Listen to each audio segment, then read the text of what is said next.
పునాదుల మీదేమో 12 గోత్రకర్తల పేరు. దేవునికి స్తోత్రం కలుగును గాక. ఇప్పుడు వాడ ఈజ్ ఈక్వల్ టు సంఘము, సంఘము ఈజ్ ఈక్వల్ టు పరలోక రాజ్యము. దేవునికి మహిమ కలుగును గాక. ఈ పూట నువ్వు పరలోకములో ఉండాలి అన్నా, వాడలోనికి నువ్వు వెళ్ళాలన్నా, సంఘములోనికి నువ్వు రావాలన్నా, నీవు నిబంధనలోనికి రావాలి. ఇది ఏ నిబంధన అంటే నోవాహుతో దేవుడు చేసిన నిబంధన. ఈరోజు ఎన్ని నిబంధనలు చెప్పానండి మీకు? మొత్తం 4 నిబంధనలు వివరిస్తాను. మొదటి నిబంధన నోవాహుతో దేవుడు చేసిన నిబంధన. వాళ్ళేమో వాడలోనికి వెళ్తే రక్షించబడ్డారు, మనమేమో సంగమనబడిన వాడలోనికి వస్తే రక్షించబడ్డాము.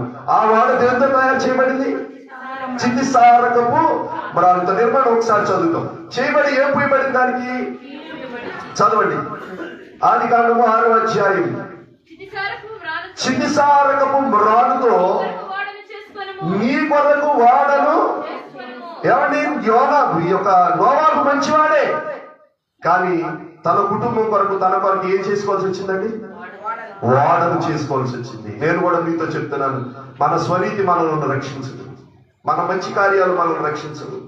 మనము కూడా వాడలోనికి ప్రవేశించవలసిన వారమై ఉన్నాము. పాత నిబంధన గ్రంథములైతే చితిసారకపు మ్రానుతో చేయబడిన వాడలోనికి వాళ్ళు వెళ్ళారు. క్రొత్త నిబంధన భక్తులుగా మనము యేసుక్రీస్తు అనబడిన పునాదిలో, ఏమండి, బంగారము వెండి వెలగల రాళ్ళు అన్న కట్టబడిన ఆ వాడలోనికి మనం ప్రవేశిస్తే, ఆనాడు నోవాహు కుటుంబము ఆ యొక్క మహాశ్రమలలో, ఆ యొక్క వరదలో ఎత్తబడి, ఆ జల ప్రళయంలో ఎత్తబడి, ఆ యొక్క అరారాతు పర్వతము మీద వాళ్ళు రక్షింపబడి తర్వాత భూమి మీద దిగినట్లుగానే క్రీస్తు సంఘములో ఉన్న మనము మహాశ్రమలలో ఎత్తబడి, దేవునికి స్తోత్రం కలుగును గాక, ఆయన పరిపాలించబోయే నూతన ఆకాశము నూతన భూమి అనబడిన ఆ నూతన ప్రపంచములో మనము కూడా యెరూషలేము రాజ్యములో దేవుని పరిపాలనలో మనం ఉండాలంటే మనం అందరము కూడా ఏం చేయాలంటే ఈ నోవాహు వాడలోనికి రావాలి. జతలుగా అంటే సింహము ఒక జత, పశువులన్నీ ఒక జతలుగా వచ్చారు. నోవాహు కుటుంబమే వచ్చారు, కానీ ఒక్కడు కూడా రాదు. అన్ని సంవత్సరాలు 120 సంవత్సరాలు సువార్త ప్రకటించాడండి ఎవరు?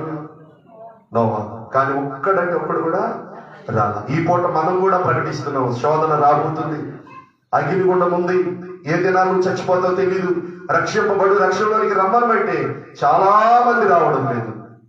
ఆ రోజు రాని వచ్చింది, వాడ పైకి వెళ్ళిపోతుంది, అందరూ వచ్చి బాబాయ్ తలుపు తీ అంటారు, పిన్నవా తలుపు తీ అంటారు. ఒకవేళ నోవాహు అయితే తలుపు తీసేవాడేమో. అందుకే నోవాహు మంచితనం తెలుసు.